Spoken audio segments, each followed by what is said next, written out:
पूर्णमदः पूर्णमिदं पूर्णात् पूर्णमुदच्यते पूर्णस्य पूर्णमादाय पूर्णमेवावशिष्यते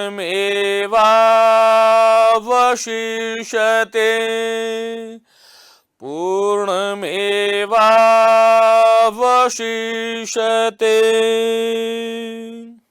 नमस्ते मित्रों, उत्कर्ष क्लासेज में आपका हार्दिक स्वागत, अभिनंदन। मैं डॉक्टर के.आर. महिया। हम लोग काव्य शास्त्र पर चर्चा कर रहे थे।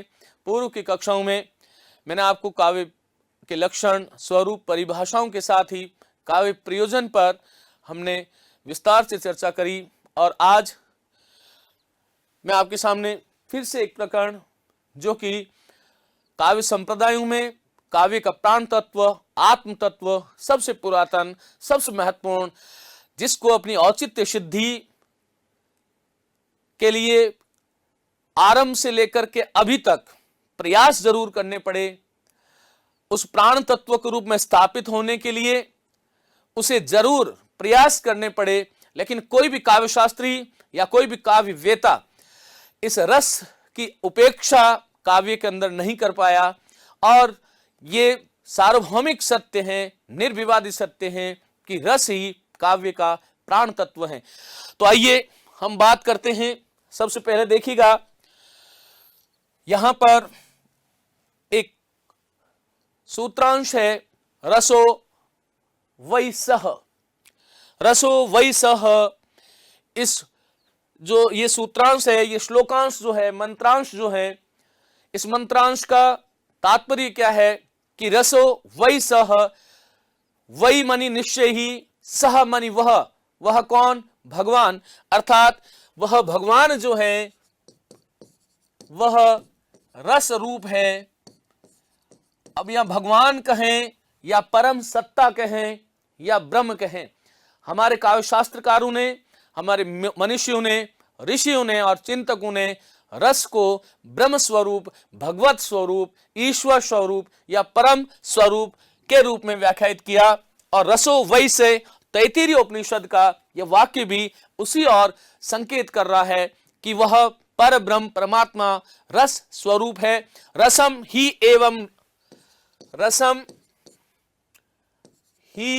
एव अयम लब्ध्वा आनंदी भवति। अर्थात उस रस को प्राप्त करके ही मनुष्य जो है वह आनंदित होता है, उस वृत्ति में स्थापित होता है। तो मित्रों, वह रस जो है वह ब्रह्म स्वरूप है। रसम ही एव अयम लब्ध्वा, और उस रस को ही, उस भगवान को प्राप्त कर लो साधना के माध्यम से, या रस को प्राप्त कर लो। रस का यहाँ पर जो विद्यार्थी इस कक्षा को सुन रहे हैं वह ये समझ लें कि रसम ही एव अयम लब्ध्वा, उस रस के संपूर्ण स्वरूप को जानकर ही तुम आनंदी भवति, आनंदित हो सकते हो। सामान्य व्याख्या, यह शास्त्रीय व्याख्या नहीं है, क्योंकि हर परीक्षा में रस से 2 प्रश्न कम से कम, लेकिन 2 से अधिक भी, 3-3, 4-4 प्रश्न भी एक परीक्षा में इस प्रकरण से पूछे गए हैं। सर्वाधिक महत्वपूर्ण प्रकरण काव्य शास्त्र का यह है।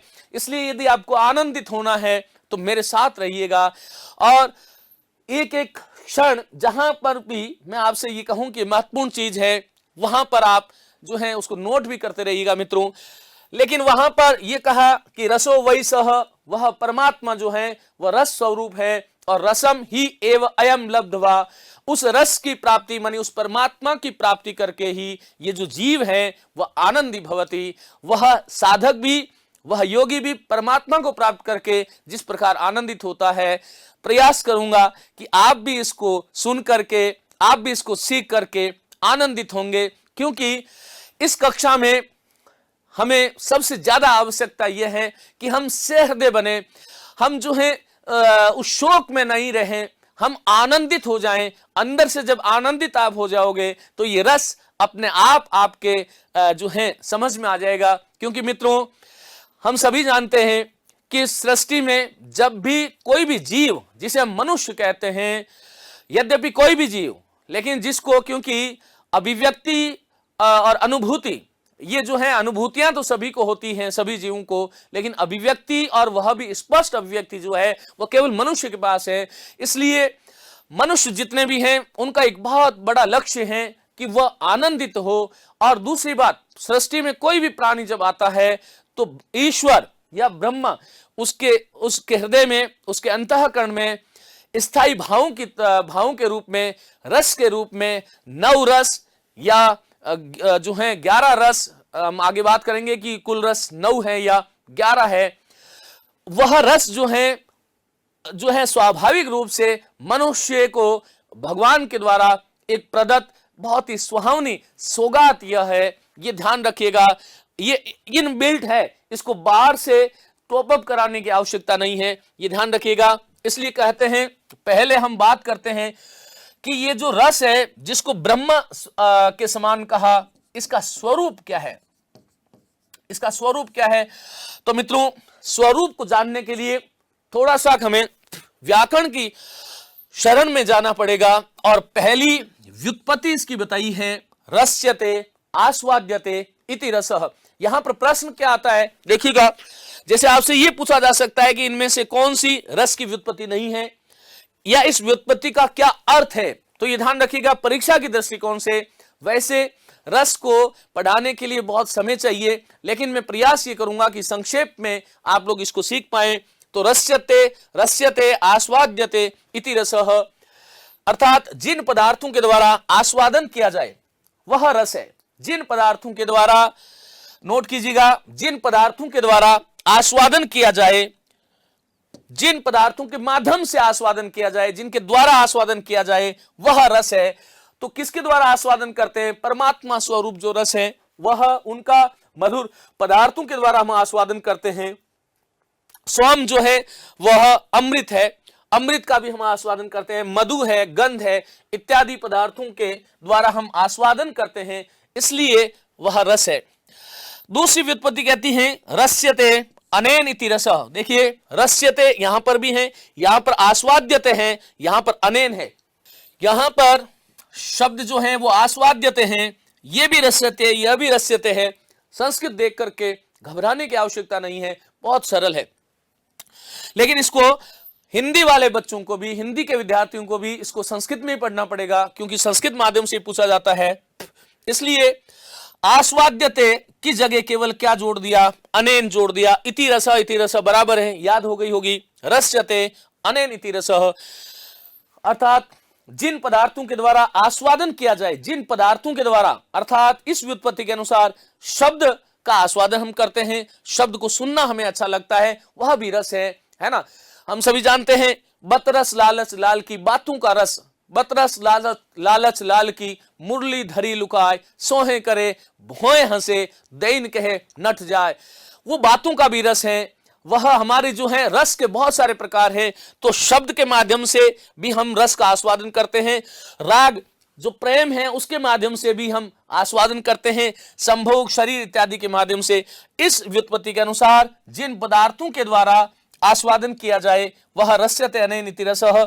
आगे चलिएगा, पहली व्युत्पत्ति थी रस्यते आस्वाद्यते इति रसः, यहां पर आस्वाद्यते को हमने अनेन कर दिया, अनेन साधन हो गया, जिस साधन के द्वारा रस का आस्वादन किया जाए। अब देखिएगा, रसति रसयति वह रसः, वह पदार्थ जो व्याप्त हो जाते हैं, वह पदार्थ जो व्याप्त हो जाते हैं, व्याप्त का मतलब जो सर्वत्र फैल जाते हैं, व्याप्त या जो व्याप्त कर लेते हैं, जो व्याप्त हो जाते हैं या व्याप्त कर लेते हैं। जल व्याप्त हो भी जाता है, व्याप्त कर भी लेता है, ध्यान रखिएगा। इसी प्रकार शरीर की जो रस धातु या अन्य द्रव्य हैं, अन्य द्रव्य पदार्थ हैं, वह इस परिधि में आते हैं। चौथी व्युत्पत्ति जो है रसनम रसः आस्वादः, रसनम रसः आस्वादः, जो आस्वाद्य है, आस्वाद्य आस्वादन करने के योग्य हैं, वही रस है। जैसे श्रृंगार है, करुण है, शांत है आदि हैं। आचार्य भरत मुनि ने स्वयं ने रस को एक पदार्थ का है। क्यों पदार्थ का है? काव्य के जो रस है उसको पदार्थ कहा उन्होंने। आपसे कोई पूछे क्यों कहा? क्योंकि वह आस्वादन है, उसका आस्वादन किया जाता है, इसलिए रस जो है वो पदार्थ है। पदार्थों का हम आस्वादन करते हैं, उसी प्रकार रस का भी आस्वादन हम करते हैं। पहली व्युत्पत्ति जो थी देखिएगा क्या थी? आस्वाद्यते इति रसः, अनेन इति रसः। अब इसमें 4 व्युत्पत्तियां हमारे सामने आई। रस्यते आस्वाद्यते इति रसः, रस्यते अनेन इति रसः और रसति रसयति वा रसः और रसनम रस आस्वाद। इसमें पहली जो व्युत्पत्ति थी फिर से देख लीजिएगा। पहली रस्यते आस्वाद्यते इति रसः, यह, और चौथी रसनम रस आस्वाद। यहां पर देखिएगा उपयुक्त व्युत्पत्तियों में से ये जो 4 व्युत्पत्तियां हमने बात करी, उन व्युत्पत्तियों में एक तो पहली और एक चौथी, ये जो 2 व्युत्पत्तियां हैं ये ही साहित्यिक रसों के लिए उपयुक्त मानी जा सकती हैं, क्योंकि साहित्यिक रसों का आस्वादन किया जाता है। जैसा कि मैंने अभी आपको बताया, आचार्य भरत मुनि ने नाट्य शास्त्र में, जो कि रस सिद्धांत के प्रस्तोता आचार्य हैं, रस सिद्धांत को ये लेकर के आए, विधिवत रूप से एक हमें बहुत बड़ा एक मौलिक तत्व से परिचित कराया। यद्यपि जैसा कि हमने अभी देखा, रसोई वह रसो वै सह, ऐसा तैत्तिरीय उपनिषद में भी कहा गया। तो इसका मतलब इससे पहले भी रस शब्द की महत्ता थी। रस शब्द से हमारे ऋषि मुनि, हमारे आदि जो ऋषि मुनि थे वह परिचित थे। लेकिन भरत मुनि जो है मान्यता प्राप्त आचार्य हैं काव्य शास्त्र के पहले, और वो कहते हैं न ही रसाद रीते। अभी रसाद रीते का देखिएगा, रसात और रीते इस शब्द को जोड़ दोगे तो संधि होकर के शब्द बनता है रसाद रीते। न ही रसाद रीते कश्चिद अर्थ प्रवर्तते, कश्चित धन अर्थ जोड़ दोगे, कश्चिद अर्थ प्रवर्तते, प्रवर्तित होता है। अर्थ क्या है मित्रों इसका? देखिएगा, भरत मुनि कहते हैं कि न ही रसाद रीते, अर्थात रस के, रीते मनी बिना। रीते एक संस्कृत में अव्यय है, इसका अर्थ होता है बिना। किसके बिना? रस के बिना। न ही नहीं है, ही मनी निश्चयी, रस के बिना कश्चिद अर्थ न प्रवर्तते, कोई भी अर्थ, कोई भी जो काव्य का जो रमणीय अर्थ जिसकी हमने जगन्नाथ बात कर रहे हैं, ऐसा अर्थ प्रवर्तित नहीं होता। अब देखिएगा यहां पर इतनी बड़ी महत्ता है कि रस के बिना काव्य में कोई अर्थ प्रवर्तित ही नहीं होता। तो भरत मुनि का यहां पर सीधा सीधा मंतव्य है कि रस ही काव्य का प्राण तत्व है, रस ही काव्य का आत्म तत्व है। चलिए आगे चलते हैं। और यहां पर मित्रों हम सभी जानते हैं, यहां पर आप ध्यान से सुनिएगा कि हमारी भारतीय परंपरा में यह बहुत ही लोक प्रसिद्ध है, लोक में प्रिय है कि वियोगी होगा पहला कवि, आहा से उपजा होगा गान, उमड़कर आंखों से या भावों से चुपचाप बही होगी, वही नहीं बही होगी कविता अनजान। लिखिएगा, वियोगी होगा पहला कवि। हमारे यहां पर यह मान्यता है कि वियोगी होगा पहला कवि, क्योंकि जब वियोग होता है, जब व्यक्ति दुखित होता है, जब व्यक्ति जो है सुख से किंचित दूर होता है, तब जो है वह जो है कविता करता है, या उसमें इस प्रकार का जो वियोगी व्यक्ति है उसके जो भाव हैं वह उमड़ते हैं, और उन उमड़ते हुए उन अनुभूतियों को, उन भावों को जब वो लिपिबद्ध कर देता है कविता के रूप में, तो वो कवि कहलाता है। तब क्या कहा कि वियोगी होगा पहला कवि, उसकी आहा से, उसकी करुणा से, उसकी वेदना से, आहा से उपजा होगा वह गान, उमड़कर आंखों से चुपचाप बही होगी कविता अनजान। उमड़कर भावों से या आंखों से जो भाव थे वो उमड़कर कहां बह गए? कविता के रूप में अनजान, वह खुद भी अनजान होगा।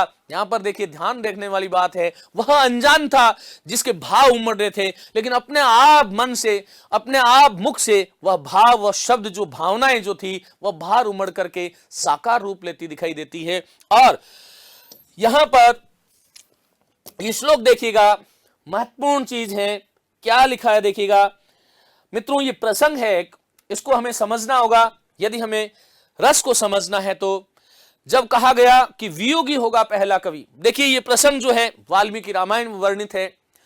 वाल्मीकि में संक्षिप्त में कथा बता देता हूं कि वाल्मीकि जी एक दिन जो है तमसा नदी के किनारे सायंकाल के समय में समिध आहरण के लिए या पूजा के लिए जल लेने के लिए जिस भी निमित्त गए वह महत्वपूर्ण नहीं है, लेकिन वो तमसा नदी के किनारे पर गए। ये तमसा नदी थी, इस तमसा नदी पर यहां पर एक व्याध था। व्याध जानते ही आप किसको बोलते हैं? शिकारी को बोलते हैं। और इधर जो है एक क्रौंच पक्षी था और उसकी पत्नी या उसका युगल जो था वह था क्रौंची। इधर महर्षि वाल्मीकि आए और यहां से ये जो नदी का जो किनारा था, इस किनारे से वह घट में जल पूरित कर रहे थे, जल भर रहे थे।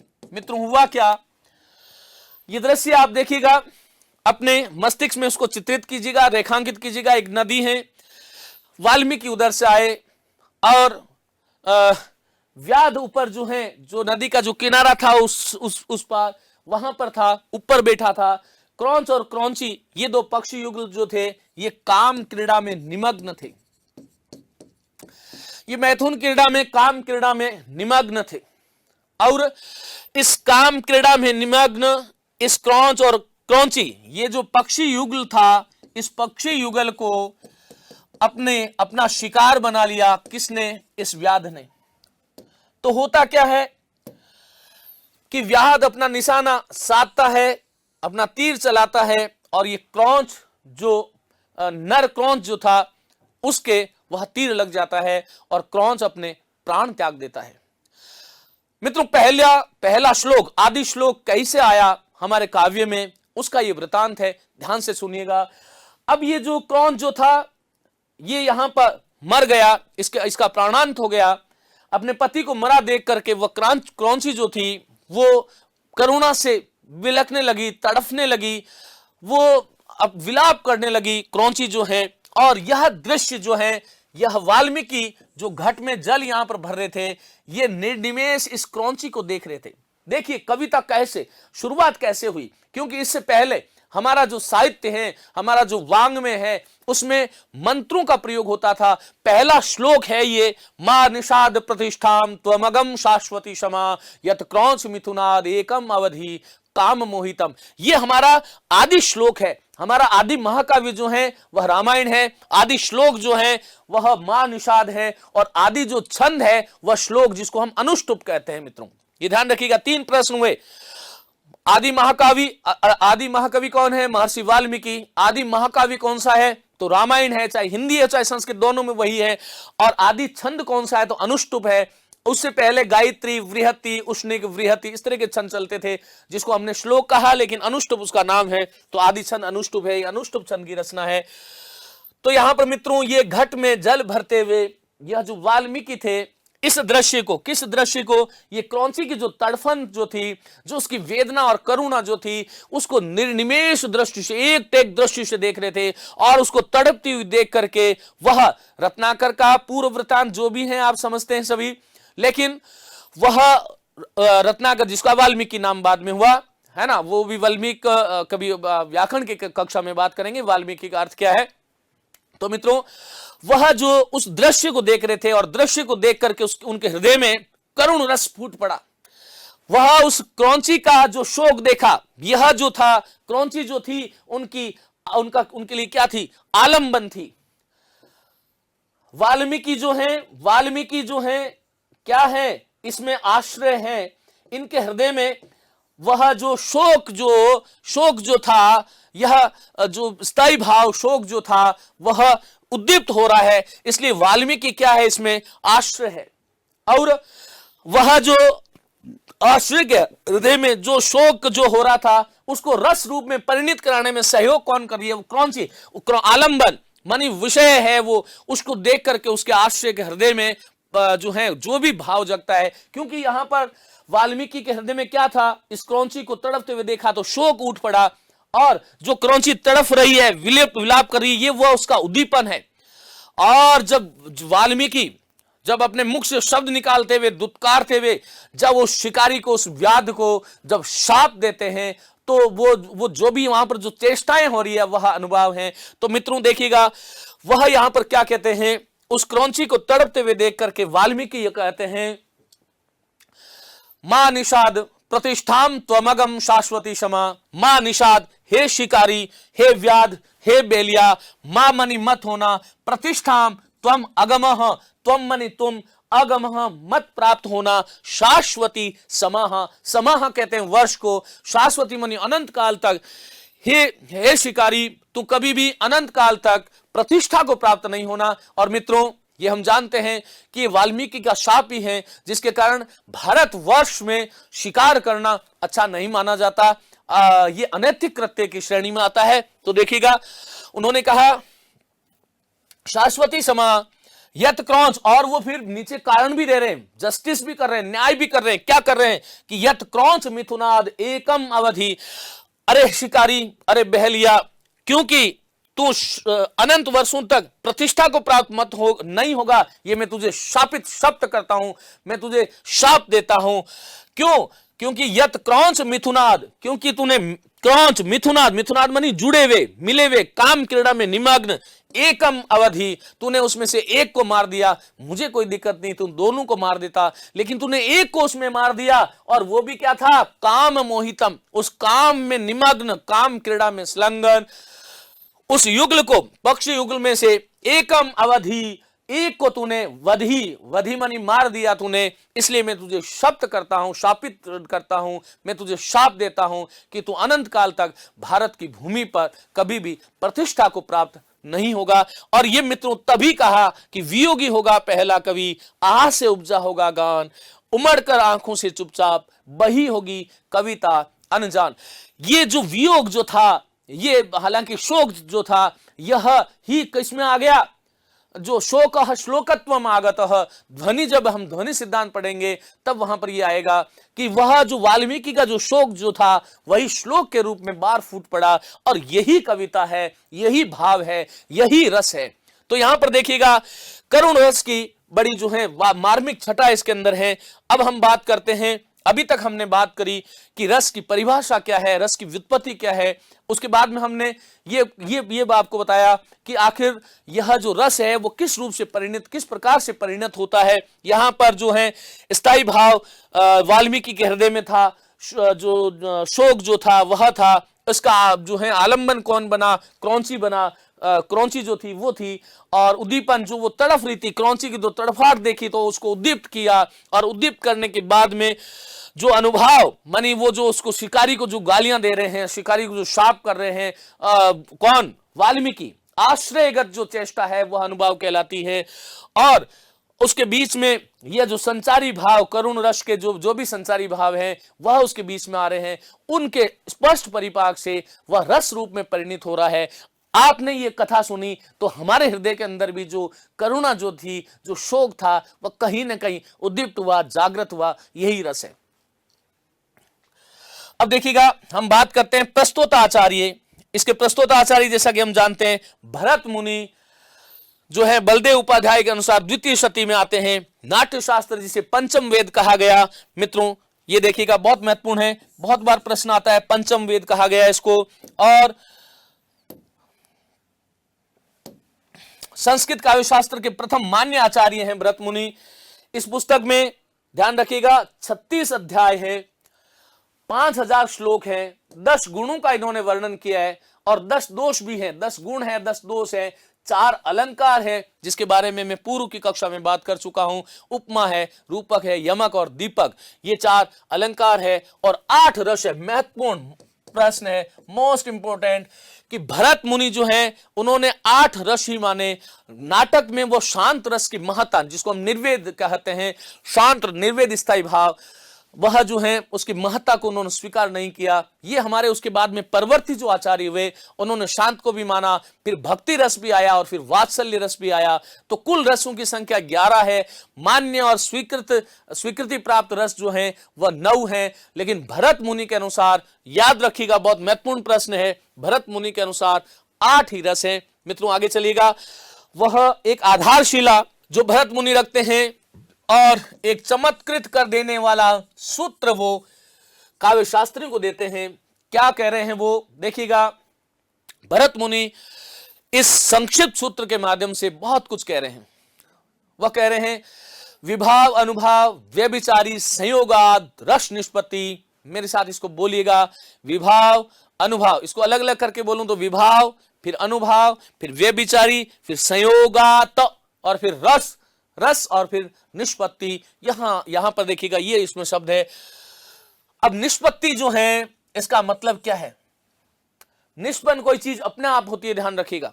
उत्पन्न, जब उत्पत्ति होगी तो कोई दो चीजें होगी। निष्पन्न होने के लिए दो चीजों की आवश्यकता नहीं होती। तो वह कह रहे हैं कि विभाव अनुभाव व्यभिचारी संयोगात रस निष्पत्ति।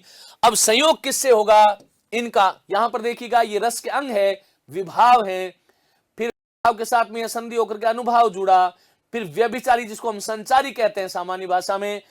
अब ये चौथा शब्द संयोग, तो संयोगात मानी संयोग किससे हो रहा है? तो विभाव का, अनुभाव का, व्यभिचारी का संयोग किससे हो रहा है? हम सभी जानते हैं किससे होगा, स्थायी भाव से होगा। और स्थायी भावों के साथ में जब इनका संयोग होगा, एक समुचित परिपाक होगा, कैसे होगा हम आगे बात करेंगे। तब क्या होता है कि रस की निष्पत्ति होती है, ये ध्यान रखिएगा। यद्यपि आचार्य भरत मुनि के द्वारा कथित ये जो सूत्र हैं, इस सूत्र में सबसे जो विवादास्पद शब्द रहा वह निष्पत्ति। आगे आने वाले आचार्यों ने निष्पत्ति को लेकर के बहुत सारी बातें कही। मित्रों ये भी प्रश्न नोट कीजिएगा, स्वतंत्र रूप में हम पढ़ेंगे, लेकिन ये ध्यान रखिएगा आचार्य भट्ट लोलट आए जिन्होंने रस को निष्पन्न नहीं माना, उत्पन्न माना, इसलिए उनके मत को कहते हैं उत्पत्तिवाद। आचार्य भट्ट नायक आए, उन्होंने रस को निष्पन्न नहीं माना, उत्पन्न नहीं माना और भुक्त माना, इसलिए उसका जो सिद्धांत था रस का भोग होता है, इसलिए भोगवाद या भुक्तिवाद उनका सिद्धांत है। फिर उसके बाद में आचार्य शंकुक आया, उन्होंने कहा कि नहीं तो रस की निष्पत्ति होती है, नहीं रस की उत्पत्ति होती है, नहीं रस की भुक्ति होती है, अपितु रस की तो अनुमिति होती है। तो अनुमान, खैर ये जब विषय हम पढ़ेंगे तब बात करेंगे। और उसके बाद में निष्पत्ति को ठीक ढंग पर या एक मार्ग पर लेकर के आने वाले आचार्य जिनका सिद्धांत बड़ा महत्वपूर्ण है, उनका नाम है अभिनव गुप्त। और अभिनव गुप्त का जो सिद्धांत है मित्रों वह है अभिव्यक्तिवाद। उन्होंने कहा रस की निष्पत्ति नहीं होती, उत्पत्ति होने का प्रश्न नहीं, भुक्ति नहीं हो सकती और रस जो है उसकी अनुमिति भी नहीं हो सकती। रस हमेशा अभिव्यक्त होता है। अब वह कैसे अभिव्यक्त होता है जब हम साधारणीकरण की बात करेंगे तब हम बात करेंगे। लेकिन यहां पर भरत मुनि का यह जो है ये महत्वपूर्ण उदाहरण है। वह कह रहे हैं कि जिस प्रकार नाना व्यंजनों से, औषधियों और द्रव्यों के संयोग से भोज्य रस की निष्पत्ति होती है। मित्रों नाना प्रकार के व्यंजन हैं, औषधियां हैं, द्रव्य हैं, जब वो निश्चित अनुपात में, निश्चित संयोग के साथ, निश्चित मिश्रण के साथ कोई पदार्थ किसी पदार्थ के साथ जब मिलता है तब भोज्य रस की निष्पत्ति होती है। भोज्य रस की उत्पत्ति नहीं होती है, निष्पन्न होता है। वह भोज्य पदार्थों में वह रस है, लेकिन उस रस का निष्पत्ति होती है, उत्पन्न नहीं होता। ध्यान रखिएगा। आगे वो कहते हैं जिस प्रकार गुडादि द्रव्यों के, गुड़ आदि जिसको हम गुड़ कहते हैं, गुडादि द्रव्य व्यंजनों और औषधियों से षाड्वादि षट आदि ही, षट क्या कौन कौन से? हमारे भोजन में 6 रस होते हैं मित्रों, मधुर, अम्ल, लवण, कटु, कषाय और तिक्त। ये षाड्वादि रस कहलाते हैं। 6 प्रकार के रस हैं जिसको हमारी जिह्वा जो है उसका उपभोग करती है। ये रस वैसे क्योंकि जिह्वा इंद्रिय है और इंद्रियों के द्वारा जो जिस रस का उपभोग होता है वह सांसारिक विषय या विषयानंद होता है। वह आनंद तो है लेकिन विषयानंद है। विषयानंद सबसे निकृष्ट कोटि का माना जाता है, ब्रह्मानंद सबसे उत्कृष्ट कोटि का है और उसका सहोदर जो है वह रसानंद है। तो ध्यान रखिएगा जिस प्रकार गुड़ आदि द्रव्यों के व्यंजनों और औषधियों से षाड्वादि रसों का निवर्तन होता है, उसी प्रकार नाना भावों के उपगत होने पर स्थायी भाव, नाना जो भाव हैं कौन कौन से? विभाव, अनुभाव, व्यभिचारी भाव, उनका उपगत माने उसका सामीप्य होने से, उनका सही उनके साथ जुड़ाव होने के कारण जो निष्पन्न होता है स्थायी भाव जो है वो किस रूप में? स्थायी भाव रस रूप को प्राप्त करते हैं। ध्यान रखिएगा स्थायी भाव अलग चीज है, रस रूप अलग चीज है। तो वो जो स्थायी भाव जो हैं वो रस रूप में परिणत होते हैं, रस रूप को प्राप्त करते हैं। यहां पर हमने जो महत्वपूर्ण आधारशिला है, रस सिद्धांत की जो महत्वपूर्ण आधारशिला है वह यही सूत्र है। ये बार बार सामान्य परीक्षाओं में यह भी पूछ लिया जाता है कि विभाव, अनुभाव, व्यभिचारी संयोगात रस निष्पत्ति, यह सूत्र किसका है। लेकिन ये बहुत सरलतम प्रश्न है। जो रस के बारे में थोड़ा बहुत कुछ भी जानता है वह यह बात अवश्य जानता होगा। यहां पर फिर आगे चलते हैं, हम इन रस के जो अवयव हैं उनके बारे में हम बात करेंगे। मित्रों देखिएगा, एक उसके बारे में, रस के बारे में आचार्य मम्मट का सिद्धांत भी अवलोकनीय है, देखना चाहिए। आचार्य मम्मट काव्य प्रकाश में यह कहते हैं कि कारणान्यथ कार्याणि सहकारिणी यानि च रत्याद स्थायिनी लोके तानि चै न नाट्यकाव्ययोः विभावाः अनुभावास्तत्कथ्यन्ते तत्कथ्यन्ते व्यभिचारिणः व्यक्तः स तैर्विभावाद्यैः स्थायी भाव रसा स्मृतः। मित्रों यहां पर सामान्य बात में थोड़ा सा समझा देता हूं। यहां पर ये देख के देखो, ये देखिए क्या कह रहे हैं। कारणानि मानी कारण, कार्याणि मानी कार्य, और सहकारिणी मानी सहकार कारण।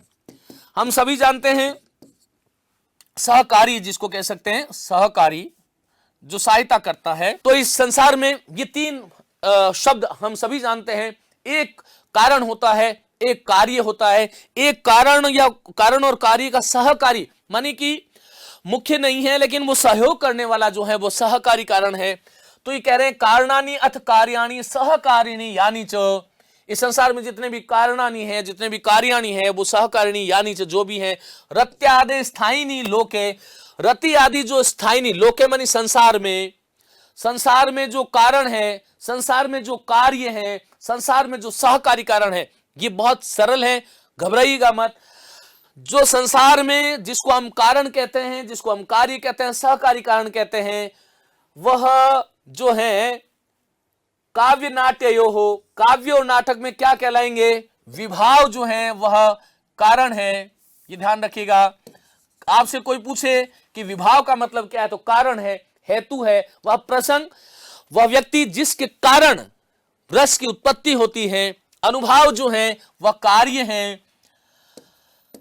अनुभाव कार्य है, और सहकारी कारण जो है वो व्यभिचारी, जिसको हम संचारी भाव भी कहते हैं। तो ये तीन चीजें कही, और वो यही कह रहे हैं कि कारण क्या हो गए, विभाव हो गए, कार्य क्या हो गए, अनुभाव हो गए, और सहकारी क्या हो गए, व्यभिचारी भाव जो है वो सहकारी हो गए। व्यक्तः स तै विभाव आदि स्थायी भाव, जब स्थायी भावों के साथ इन विभाव आदियों का जब संयोग होता है, रसा स्मृतः, तो उसी का नाम रस है। उसे ही काव्य और नाटक में रस कहा जाता है।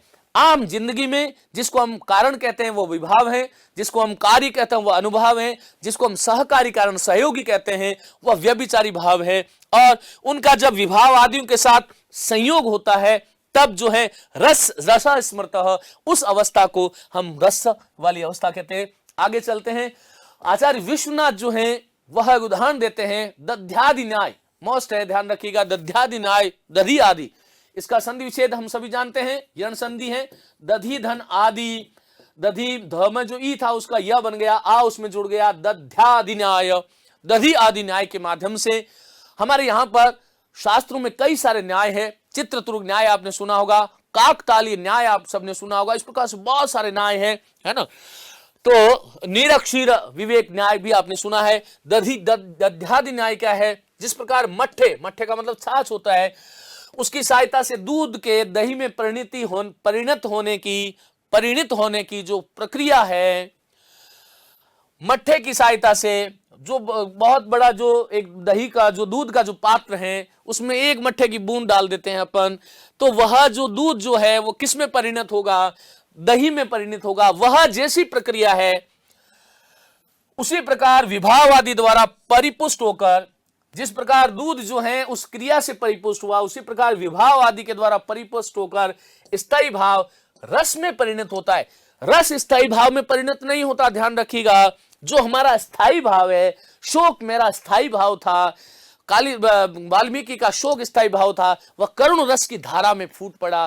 तो स्थायी भाव जो है हमेशा रस के रूप में परिणत होते हैं। ठीक वैसे ही जैसे कि दूध में एक मट्ठे की बूंद डाल दी जाए तो वह जो प्रक्रिया है। अब यहां पर ध्यान रखने की बात यह है कि दूध और दही का जो गुण जो हैं वह अलग अलग है, लेकिन उनका स्वरूप एक ही है। इसलिए ये एक विश्वनाथ का ये रस का स्वरूप के विषय में यहां से एक प्रश्न निश्चित रूप से आता है। बहुत ध्यान से आप लोग सुनोगे, ऐसी उम्मीद मैं आप लोगों से करता हूं। मित्रों, वो क्या कह रहे हैं, बड़ी काव्य शास्त्र की बड़ी महत्वपूर्ण कृति है ये, और उस कृति में वह कहते हैं सत्वोद्रेकाद अखंड स्वप्रकाशानंद चिन्मय वेदांतर स्पर्शून्य ब्रह्मानंद सहोदर लोकोतर चमत्कार प्राण कैश्चित प्रमातृभिः स्वाकारवद भिन्नत्वेन अयम आस्वाद्यते रसः। बहुत ही महत्वपूर्ण है। यहां से एक प्रश्न हर परीक्षा में पूछा गया है। आगे हम एक प्रश्न सीरीज के माध्यम से आपको ये समझाएंगे कि कौन कौन से प्रश्न किस प्रकार से आते हैं। लेकिन अभी यह ध्यान रखिएगा, आपसे कोई पूछे कि ये है क्या, तो क्या है ये, रस स्वरूप के विषय में कहा गया एक श्लोक है। किसने कहा? आचार्य विश्वनाथ ने कहा। किस स्थल पर कहा, किस जगह कहा? तो साहित्य दर्पण में कहा। क्या कह रहे हैं वो, पहले तो इसको देखिए, पढ़ना सीखिएगा। सत्वोद्रेकादखंड स्वप्रकाशानंद चिन्मय सत्वोद्रेकादखंड स्वप्रकाशानंद चिन्मय। संस्कृत जब हम देखते हैं तब हर एक जो सामान्य जो व्यक्ति होता है उसका पहले ही, क्योंकि ये भी स्थायी भाव ही है, हमारे हृदय में सुषुप्त अवस्था में है कि संस्कृत कठिन ही है। मैं आपको विश्वास दिलाता हूं कि संस्कृत बहुत सरल है, बस उससे डरिएगा मत उसको, क्योंकि संस्कृत देव भाषा है और हमारे अंदर तो सारी देव जो हैं, जो अधिदेव जो हैं, वह सब हमारे अंदर हैं। तो उन देवताओं से आह्वान कीजिएगा कि मैं इसका शुद्ध उच्चारण कर पाऊं। शुद्ध तो चाहे हो सकता है मैं भी नहीं कर पाऊं, लेकिन प्रयास करने में भी कोई दिक्कत नहीं है। तो ये ध्यान रखिएगा, ये देवगण देवताओं की भाषा है। देवता जो हैं वो दुखी होकर के नहीं बोलते थे सत्वोद्रेकादखंड, वह तो गा करके बोलते थे। तो मेरे साथ आप गाएंगे, एक एक शब्द को ध्यान देखिए दीजिएगा। सत्वोद्रेकादखंड स्वप्रकाशानंद चिन्मय वेदांतरिस्पर्श शून्य ब्रह्मानंद सहोदरः लोकोत्तर चमत्कार प्राणः कैश्चित् प्रमातृभिः स्वाकारवद्भिन्नत्वे नायम् आस्वाद्यते रसः सत्वोद्रेकादखंड स्वप्रकाशानंद चिन्मयः वेदांतर स्पर्श शून्य ब्रह्मानंद सहोदरः लोकोत्तर चमत्कार प्राणः कैश्चित् प्रमातृभिः स्वाकारवद् भिन्नत्वेन अयम् आस्वाद्यते रसः। इसको याद कीजिएगा, ये ध्यान रखिएगा, इसको छोड़िएगा मत, ये बहुत महत्वपूर्ण है। पहली चीज जो है वो आप समझिएगा, देखिएगा क्या कह रहे हैं कि आचार्य विश्वनाथ ये रस का स्वरूप मैं आपको समझा रहा हूं कि ये सत्व उद्रेक है। अब ये सत्व उद्रेक क्या चीज है मित्रों? कई बार एक राइट रॉन्ग स्टेटमेंट दिए होते हैं, 4 स्टेटमेंट देंगे, वो आपसे इनमें से जो जो मैं लिखूं इसको आपको याद करना है उसी रूप में। तो उसमें से ये पूछा जाता है कि संगत चुनिए या असंगत चुनिए। संगत जो है वो आपको ध्यान रखना है, असंगत अपने आप आपको आ जाएंगे। रस जो है वह सत्व उद्रेक है। सत्व उद्रेक, उद्रेक बनी उत्पत्ति, सत्व की प्रधानता। अब ये सत्व क्या चीज है? सत्व का शब्दकोश अर्थ तो एक जीव भी होता है, सत्व गुण भी है, लेकिन यहां पर गुण ही है। भारतीय दर्शन में सांख्य दर्शन आप सभी ने सुना, महर्षि कपिल के द्वारा प्रवर्तित है, और वहां पर उन्होंने 3 गुण की सत्ता मानी। कौन कौन से गुण थे? सत्व गुण, रजोगुण, तमोगुण। सत्वम लघु प्रकाश कमिष्टम उपष्टम भकम चलम च रजः गुरुवर्णक में तमः प्रदीप वचार तथोव्रति, ऐसे करके उन्होंने स्वरूप बताया। हम वहां पर संक्षिप्त में इसकी बात कर रहे हैं कि सत्व का उद्रेक होने से रस की निष्पत्ति होती है। पहली चीज कि रस जो है वह कब निष्पन्न होता है? जब सत्व का उद्रेक होता है, मानी रजोगुण और तमोगुण की जब प्रबलता समाप्त हो जाती है, पूरी तरह से उसका विनष्ट हो जाना तो सामान्य व्यक्ति में संभव नहीं है। लेकिन विश्वनाथ तो सामान्य नहीं थे, वह असामान्य थे, इसलिए वह जो लक्षण है वह विशुद्ध लक्षण है। स्वरूप क्या है कि उन्होंने कहा कि रस जो है वो सत्व गुण की, क्योंकि सत्व गुण हल्का है, इष्ट की प्राप्ति कराने वाला है, सुख प्रदाता है, तो रस जो है उसी वक्त आपके मन में उसकी निष्पत्ति हो सकती है जब आपको उपयुक्त ये जो लक्षण मैंने बताए वह आप में है, तो सत्व उद्रेक होना चाहिए। दूसरा क्या है? सत्व उद्रेकात अखंड है। अब आपसे पूछे कि रस अखंड है या नहीं है, तो आपका उत्तर यह होना चाहिए कि हाँ, रस अखंड है। अखंड का मतलब आप समझ रहे हैं, उसको खंड खंडों में बांट करके विभाव को, अनुभाव को, व्यभिचारी को अलग नहीं बना सकते। यह एक राजमार्ग है जिस पर चलते हुए हम किसी एक स्थल पे पहुंचते हैं। वह सारी पगडंडियां एक से जुड़ी हुई है, या वह रस, वह स्थायी भाव, वह सागर है, लवणाकर जगन्नाथ उसको कहते हैं। तो वह सागर है जहां पर नदियां आकर के मिलती हैं। अब वो मिलने के बाद में हम जब सागर में नदियां मिल जाती है मित्रों, तब ये नहीं कह सकते कि ये उस नदी का है, ये उस नदी का जल है, ये उस नदी का जल है। उसी प्रकार रस को खंड खंड नहीं हो सकता, रस अखंड है। तीसरा रस का स्वरूप या लक्षण स्वप्रकाश आनंद।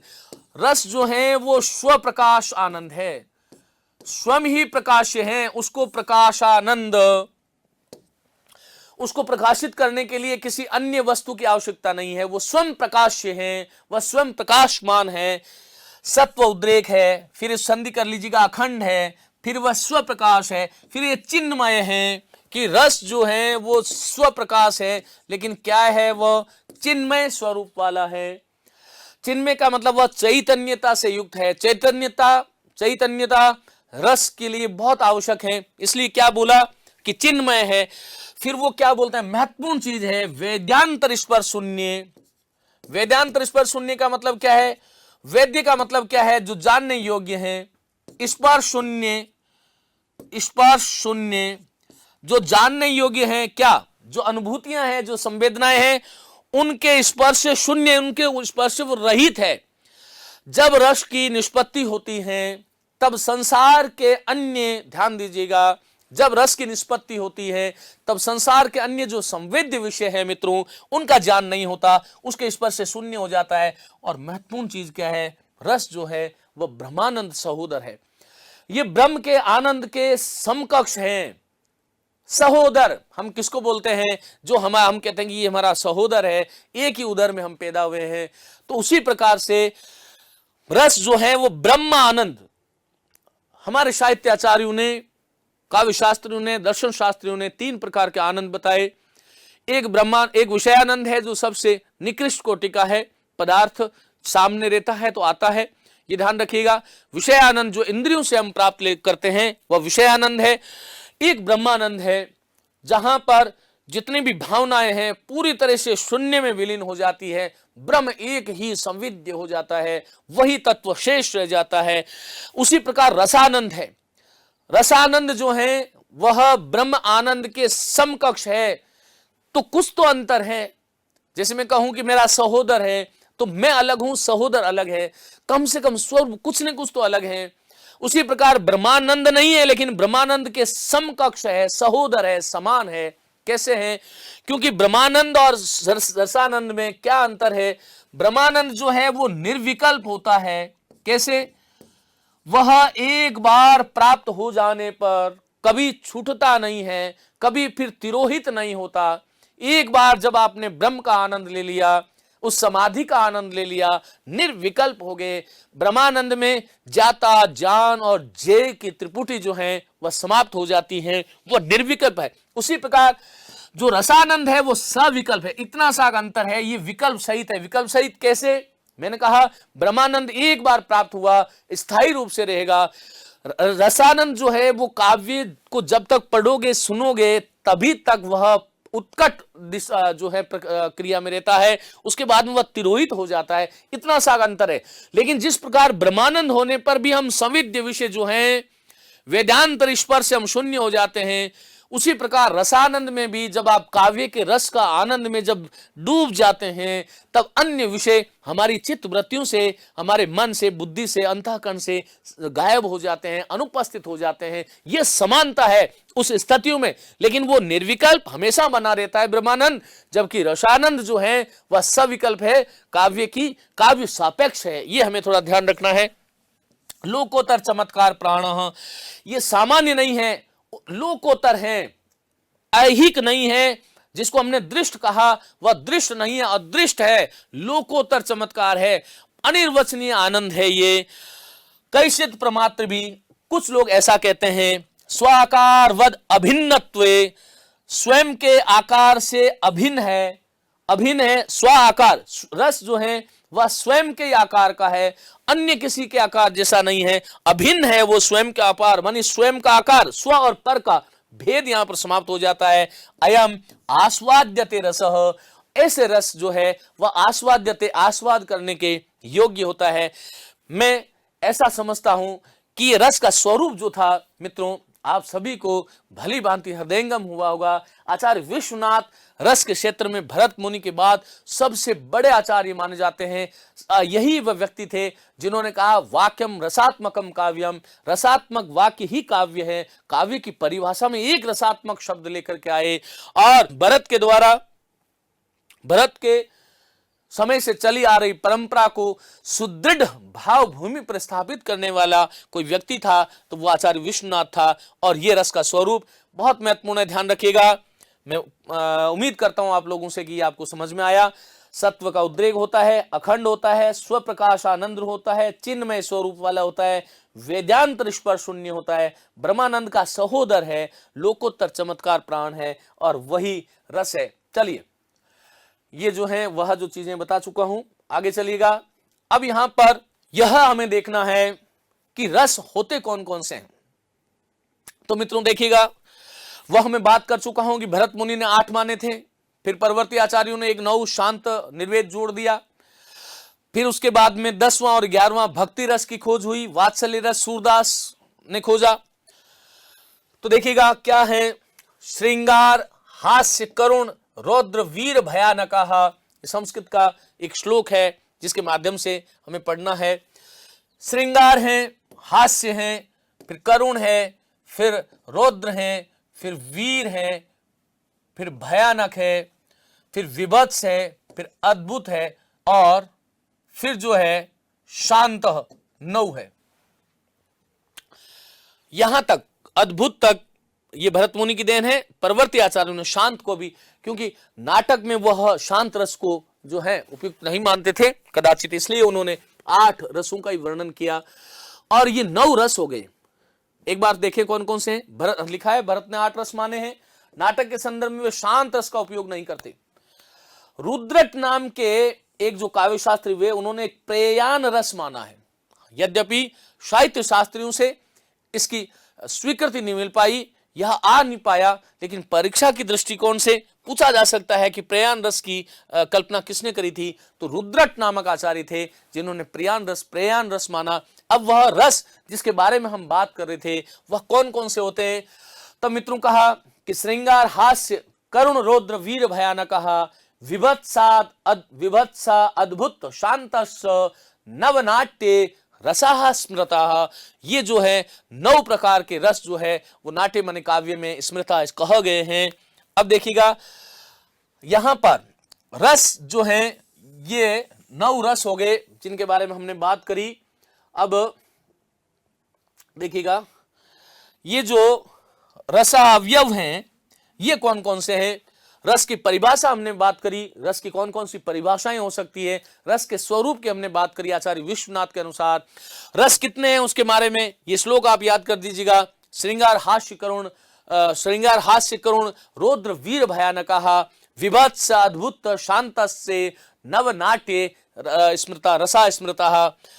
अब रस के अवयव ये जो है आपका दूसरा टॉपिक यहां से शुरू होता है। रस के अवयव कौन कौन से हैं। तो मित्रों, रस के अवयव जो हैं ये देखिएगा, पहला तो स्थायी भाव है। अब ये स्थायी भाव क्या है। अविरुद्धा विरुद्धा वम तिरोधातुम अक्षमः। साहित्य दर्पण विश्वनाथ कहते हैं स्थायी भाव वह है जिसको विरुद्ध या अविरुद्ध भाव छिपा न सके। एक बार उद्दीप्त हो गया तो विरोधी या अविरोधी भाव जिसको छिपा ही नहीं सकते, वह स्थायी भाव है। स्थायी भाव जो है हमारे हृदय में, बहुत ध्यान से सुनिएगा, हमारे हृदय में वासना रूप में मौजूद होते हैं। ये सुषुप्ति अवस्था में सोए होते हैं।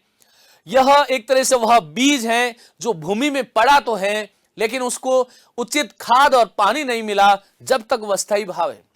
जब किसान बीज का रोपण करता है, बीज वपन करता है, उसके बाद में उसमें पानी भी चाहिए, खाद भी चाहिए, एक अनुकूल वातावरण भी चाहिए। ये वातावरण देने का काम जो है आगे वाले इनका संयोग होता है। ये बीज रूप में विद्यमान है, ये वासना है, ये सुषुप्त अवस्था में सोया हुआ है स्थायी भाव।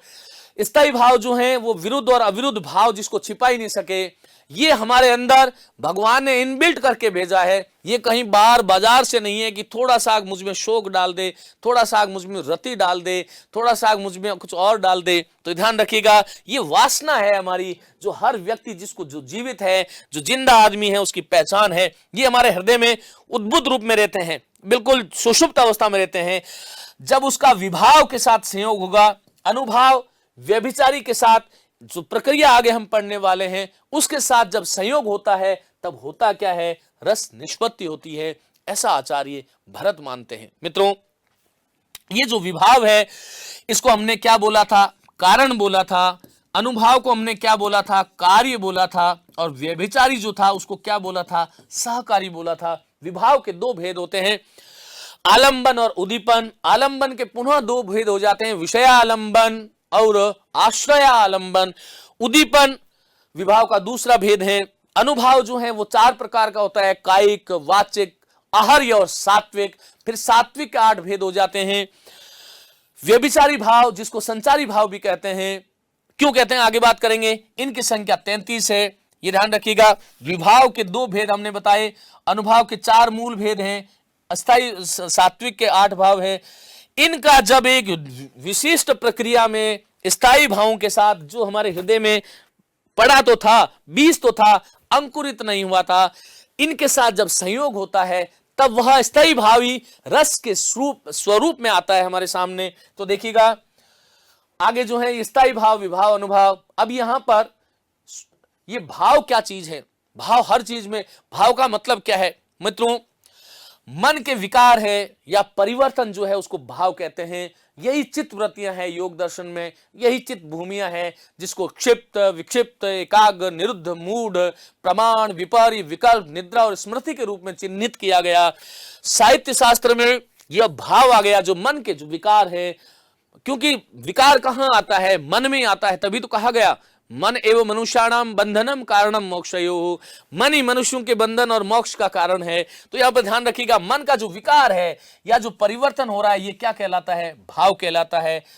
अब स्थायी भाव क्या है, ये जन्मजात है। जैसा कि मैंने कहा कि इसको ऐसा नहीं है कि भाई इसमें इस व्यक्ति में 2 भाव कम है डाल दीजिएगा। संसार का भयावह जो आतंकवादी होता है उसके हृदय में भी कहीं ना कहीं करुणा है।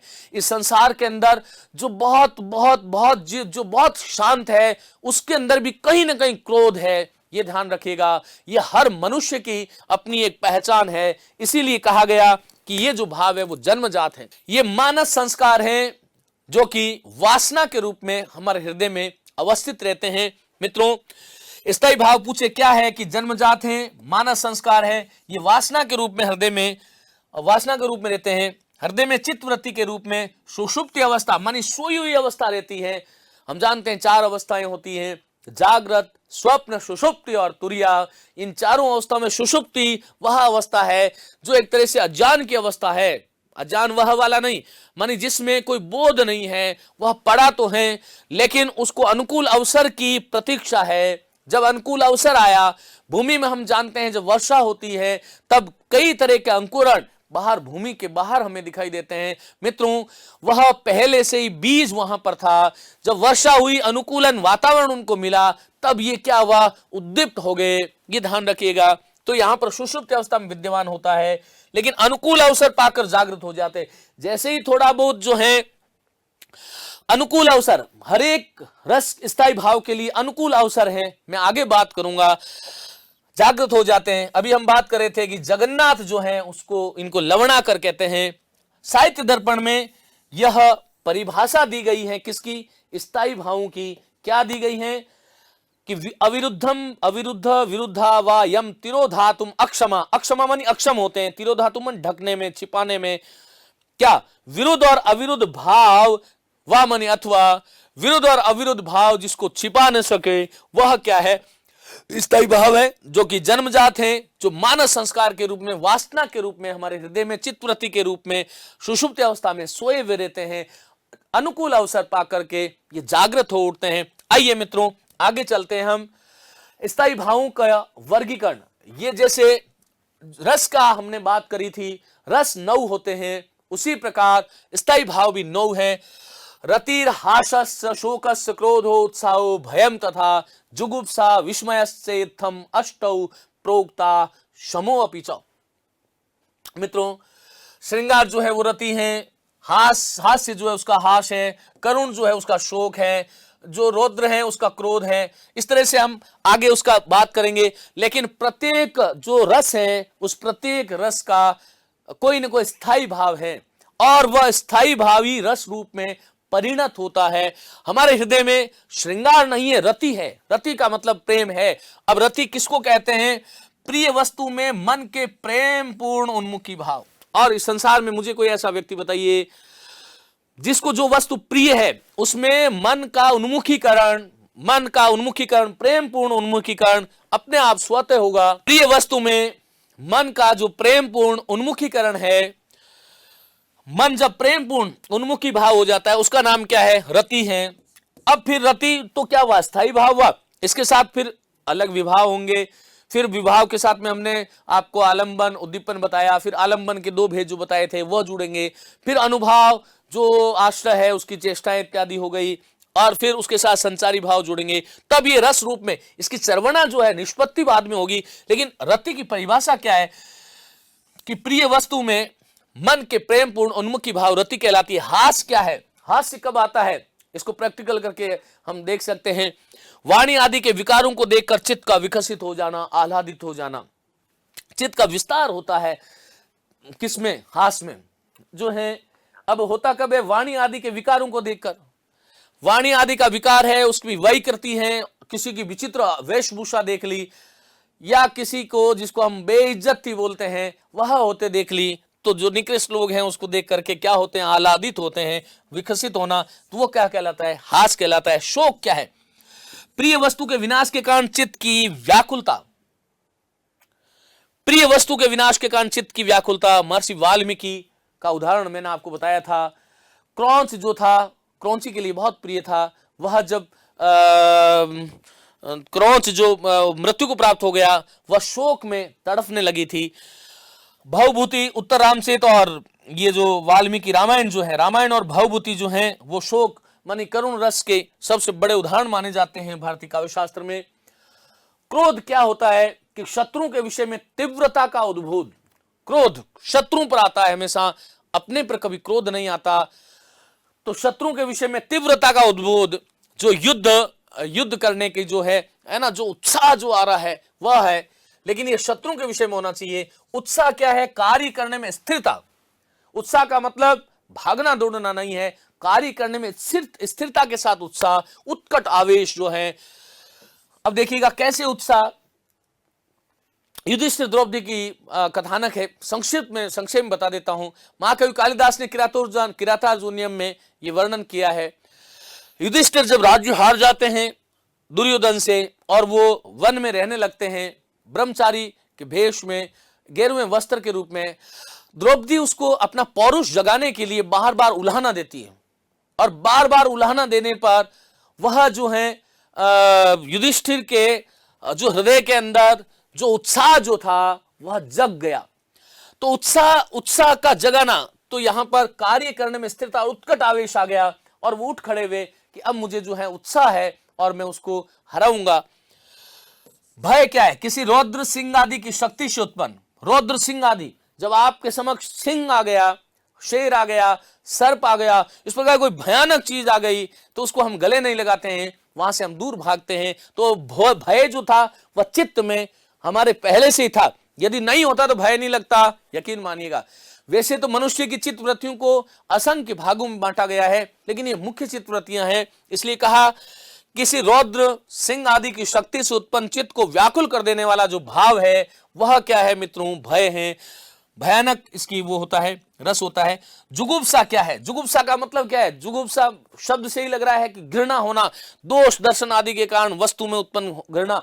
कोई मांस है, सड़ा हुआ है, कोई सड़ी हुई चीज को हम देख रहे हैं, आगे जब इसका उदाहरण दूंगा तब एक बार और आएगा, इसलिए अभी इसको इतना ही कि दोष दर्शन आदि के कारण किसी वस्तु में उत्पन्न घृणा है, दोष देख लिया। विस्मय क्या है? ये भी बड़ा वो है कि लोक सीमा अतिक्रांत, कोई ऐसा पदार्थ जो सामान्यतः लोक में दिखाई नहीं देता हो, लोक की सीमाओं का अतिक्रमण करने वाला कोई ऐसा पदार्थ हो, अलौकिक सामर्थ्य से युक्त हो, अलौकिक सामर्थ्य, लौकिक सामर्थ्य नहीं, अलौकिक सामर्थ्य से युक्त हो, ऐसी वस्तु के दर्शन इत्यादि से उत्पन्न जो चित्त का जो विस्तार होता है मित्रों, उसका नाम क्या है? विस्मय है। याद रखिएगा, लिखते भी जाइएगा। निर्वेद क्या है? निष्प्रह की अवस्था। कोई जो है किसी प्रकार का संतन को कहा है सीकरी सो काम, आवत जावत पनहिया टूटी, बिसर गयो हरिनाम।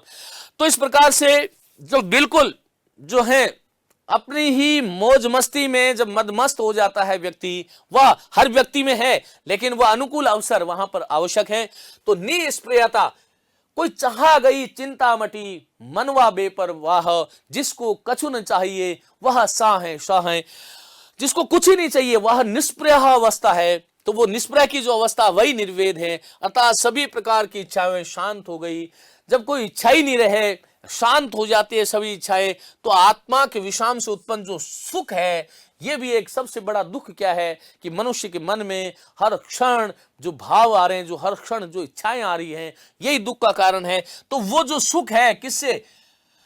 निष्प्रह की अवस्था में इच्छाओं के शांत हो जाने पर जो हमारे मन में जो सुख की अनुभूति हो रही है, वह जो भाव है वह क्या है मित्रों? निर्वेद है। वही शम या उसी का नाम निर्वेद है। तो ये 9 प्रकार के रस और 9 प्रकार के स्थायी भावों के बारे में हमने बात करी। अब आगे इस टेबल के माध्यम से आप ये समझने की कोशिश कीजिएगा। ऊपर देखिएगा क्या लिखा हुआ है? स्थायी भाव है, उसके बाद में क्या है?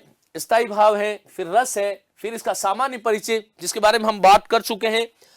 ये देखिएगा, रति जो है, रति का स्थायी भाव क्या है? श्रृंगार है। प्रीति प्रेम या सामान्य अनुराग को हम ये कहते हैं, ये हम पढ़ चुके हैं। उत्साह जो है उसका रस कौन सा है? ये स्थायी भाव है। रति हमारे हृदय में होता है, श्रृंगार रूप में परिणत होता है। उत्साह होता है, वीर रूप में परिणत होता है। हास जो है वह हास्य रूप में, हास क्या था? स्थायी भाव है ये। और ये क्या है? इधर वाले जो है रस है, ये हास्य में हुआ। वाणी अंग वेशभूषा की विकृति। शोक जो है स्थायी भाव था, हृदय में मौजूद था, करुण के रूप में फूट पड़ता है। प्रिय बंधु या वैभव का जब विनाश हो जाता है तब शोक होता है। क्रोध क्या है? स्थायी भाव है। रौद्र क्या है? रस है। क्या कब होता है? ये अपमान हो गया, वध हो गया, या प्रतिकूल कार्य अनिष्ट की जब प्राप्ति हो जाती है तो वहां पर क्रोध आना स्वाभाविक है। आगे चलते हैं। जुगुप्सा विभत्स के रूप में परिणित होता है, रस के रूप में घृणित वस्तु देखने पर होता है। भय का स्थायी भाव, रस जो है वह भयानक है, हिंसक प्राणी अथवा शत्रु के समक्ष। विस्मय जो है वह अद्भुत है। निर्वेद जो है वो शांत रस में परिणत होता है। कब? संसार की असारता। विस्मय कब होता है? अलौकिकत्व से। तो ये एक इसके माध्यम से हमने जाना। मित्रों, वात्सल्य जो है वो संतान विषयक रति है। ये आरंभ में 8 रस थे, फिर 9वां रस शांत रस को माना, क्योंकि भक्ति काल के अंदर शांत रस की प्रस्थापना सर्वाधिक हुई। और संस्कृत काव्य शास्त्रों में भी वैराग्य शतक जैसा, भर्तृहरि नीति शतक के बाद में जब वैराग्य शतक लिखा तो वैराग्य शतक में भी शांत रस की प्रधानता है, जो संसार की असारता है।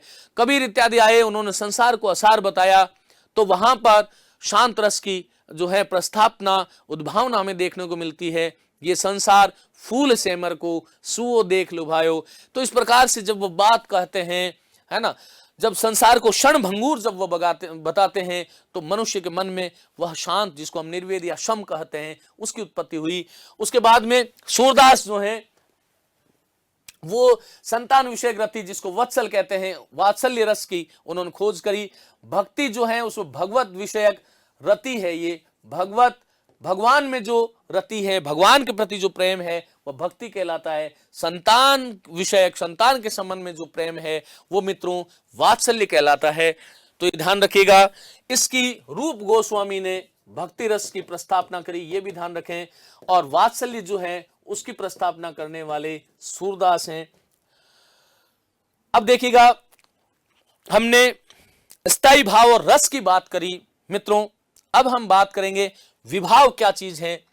तो यहां पर देखिएगा, काव्य शास्त्र साहित्य दर्पण में विश्वनाथ कहते हैं, रत्याद्यु उद्बोधका लोके विभावा काव्य नाट्ययोः।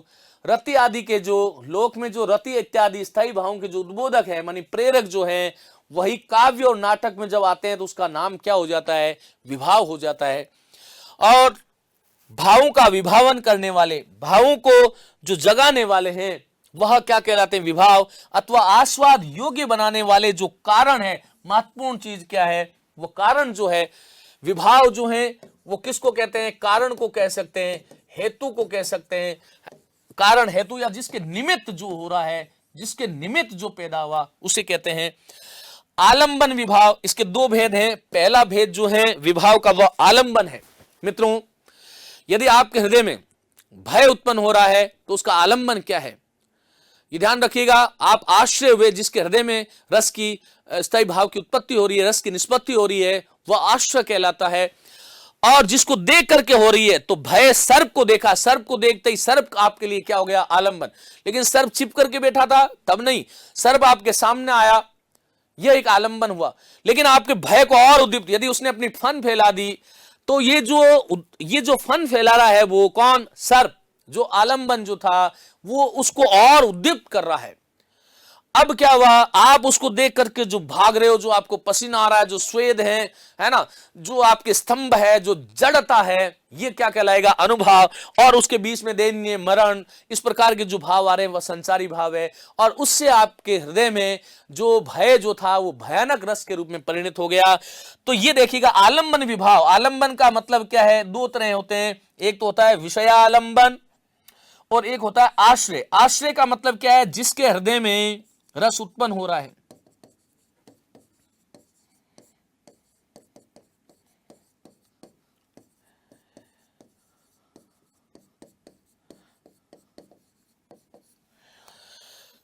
जिसके हृदय में रस उत्पन्न हो रहा है वह आश्रय है।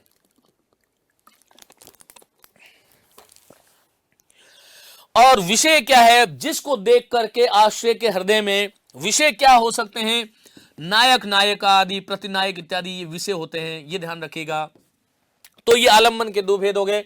आगे चलते हैं, देखिएगा उद्दीपन विभाव क्या है? जो रस को और उद्दीप्त करता है। देखिए, नायक जब नायिका को देखता है, श्रृंगार रस ज्यादा समझ में आता है, इसलिए इसी का उदाहरण ले लेते हैं। नायक जब नायिका को देखता है तो नायक क्या है? नायक के हृदय में जो स्थायी भाव है तो वह आश्रय है। अब नायिका को जब उसने देखा तो नायिका उसके लिए क्या हो गई? आलंबन। यदि नायिका के हृदय में नायक को देख करके रस की उत्पत्ति हो रही है, तब इसको उल्टा कर लीजिएगा आप। तो नायक ने नायिका को देखा, नायिका उसके लिए क्या हो गई? आलंबन हो गई। और आलंबन हो गई, लेकिन उसके बाद में उद्दीपन क्या है? नायिका का जो सौंदर्य है, सबसे पहली चीज जो उसकी चेष्टाएं हैं, जो हमारे आलंबन तो था, लेकिन आलंबन के बाद में यदि उद्दीपन नहीं हुआ तो वह रस की जो प्रक्रिया जो मैं बता रहा था ये समाप्त हो जाएगी, तिरोहित हो जाएगी, रस रूप में परिणत नहीं हो पाएगी।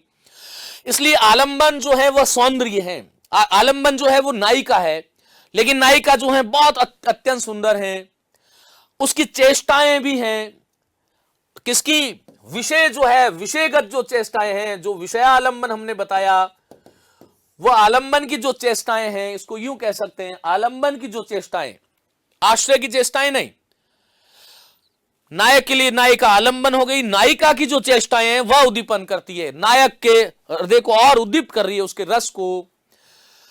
और उसी प्रकार उपवन है, जो है चांदनी रात है ना, चंदन की खुशबू है, ये सारे के सारे। लेकिन यदि उद्दीपन नहीं हुआ, यदि आलंबन नायक ने नायिका को देखा, तो नायक नायक क्या हो गया, आश्रय हो गया, जिसके हृदय में प्रेम किसको हो रहा है, नायक को। ये इसको देखा तो नायिका क्या हो गई, आलंबन हो गई। अब इस आलंबन को देखा, लेकिन जैसे ही देखा नायिका को और उस नायिका के पिता आ गए, आलंबन समाप्त हो गया, रस भी समाप्त हो गया। आलंबन जो है, आलंबन तो था लेकिन उद्दीपन नहीं हुआ, तो रस की उचित प्रक्रिया नहीं हुई, इसलिए क्या हुआ, उद्दीपन हुआ। उद्दीपन क्या हुआ, ये आलंबन की जो चेष्टाएं जो थी, जो सौंदर्य जो था, जो एकांत जो था, जो चांदनी रात जो थी, जो नदी का किनारा था, ये सब कुछ क्या हो गया, जो एक जो है कुंज लताओं से वो था, तो यहां पर देखिए ये क्या हो गया, उद्दीपन हो गया। इसलिए कहा कि जो रस को उद्दीप्त करे, नायक नायिका प्रतिनायक आदि की जो चेष्टाएं हैं, उपयुक्त देश काल आदि है, रूप है, आभूषण है, चंद्रमा है, प्रेम का देवता माना जाता है, चंदन है, कोकिलों का कलरव है, उसका आलाप है, उनका भ्रमरों का गुंजार है। ये तो पुराने जमाने में होते थे खैर, लेकिन भ्रमरों का गुंजार, क्योंकि जो कवि जो हैं उन्होंने प्रकृति की हर चीज को आलंबन बना दिया, जैसे प्रकृति की हर चीज जो है उद्दीपन बना दिया। किसी ने प्रकृति को उद्दीपन के रूप में प्रस्तुत किया है, तो कोई कोई कवियों ने आलंबन के रूप में भी चित्रित किया है, ध्यान रखिएगा। आगे चलते हैं। अभी हमने ये देखा कि मित्रों विभाव क्या होता है, कारण हेतु या निमित्त को कहते हैं, और भावों का विभावन करने वाले दो भेद होते हैं। आलंबन किसको बोलेंगे, दो भेद हो गए आलंबन के भी, विषय आलंबन, आश्रय आलंबन। जिसके हृदय में रस उत्पन्न हो रहा है आश्रय है, जिसको देख के हो रहा है वो विषय आलंबन है। फिर उसके बाद में विभाव के दूसरा भेद क्या था, उद्दीपन, जो रस को और उद्दीप्त करे।